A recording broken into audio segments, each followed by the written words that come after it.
Hello everyone, Assalamualaikum. Welcome to my channel Easy Anatomy Hand Notes. Today we will be learning about axilla. Let's start with the definition.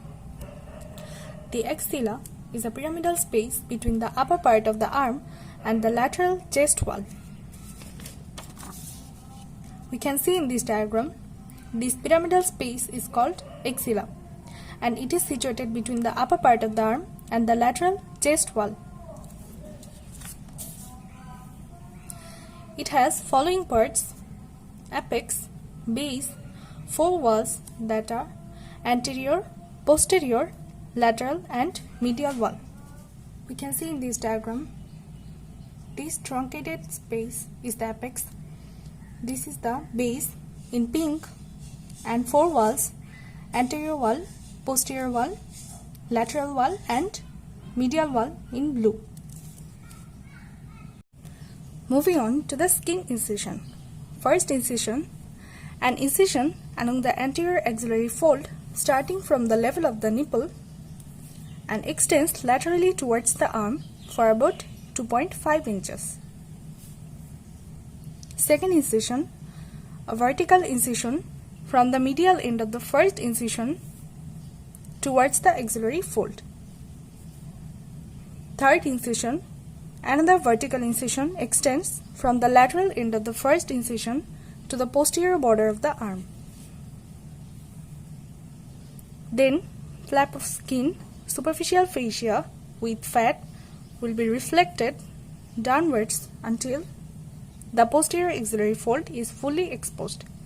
Then deep fascia is removed. Now let's come to the apex, also called cervicoaxillary canal. It is triangular or truncated in shape and it is directed upwards and medially towards the root of the neck. We can see in this diagram, this truncated area is called apex. It is directed upwards and medially towards the root of the neck. Moving on to the boundaries of the apex. In front, it is bounded by the clavicle, behind by the upper border of the scapula, and medially by the outer border of the first rib. Structures transmitted through apex or cervicoaxillary canal. These are axillary vessels, course of brachial plexus, long thoracic nerve, efferent subclavian lymph trunk. Now let's look at the base or floor. It is directed downwards and is formed by skin, superficial fascia and axillary fascia.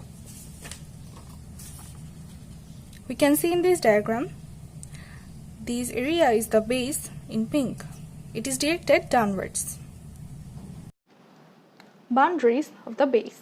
Anteriorly, it is bounded by the anterior axillary fold, and the anterior axillary fold is formed by lower border of the pectoralis major muscle. Posteriorly, by the posterior axillary fold. Posterior axillary fold is formed by the common tendon of the latissimus dorsi and teres major muscle. Then we have the four walls of axilla: anterior, posterior, lateral and medial wall.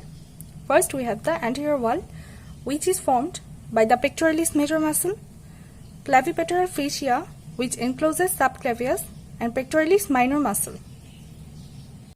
We can see in this diagram, this is the anterior wall formed by pectoralis major muscle and clavipectoral fascia encloses subclavius muscle and pectoralis minor muscle. Then we have the posterior wall, which is formed by the subscapularis muscle, teres major and latissimus dorsi muscle. We can see here, this is the posterior wall, which is formed by subscapularis muscle, teres major and latissimus dorsi muscle. Next we have the medial wall, which is formed by the upper 4 or 5 ribs with their intercostal muscles, upper part of the serratus anterior muscle.